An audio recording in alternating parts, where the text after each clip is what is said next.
Welcome back. How are you? Today, we're going to introduce how to use arithmetic operators in Scratch.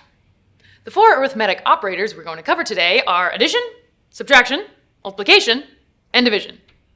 You're probably already all familiar with these from your math class, but if not, you can experiment with them in Scratch or work on the exercises with one of your parents or maybe an older brother or sister. You ready? Let's code. Each of the arithmetic operators has its own Scratch block, into which you can enter the numbers to be used for the math operation. Here's an example. Move 30 plus 70 steps is the same as move 100 steps. Using the arithmetic operators with two numbers, though, isn't really useful because, well, you could just solve it and then put the answer into your code instead. However, arithmetic operators are much more useful with variables. Here, in this example, we set the variable distance to any number we want and then have the sprite move to the right that many steps, wait a second, and then move back.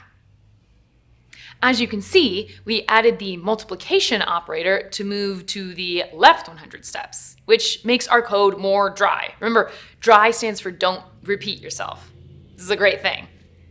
Now, do you remember the functions we created to move our sprite on a diagonal?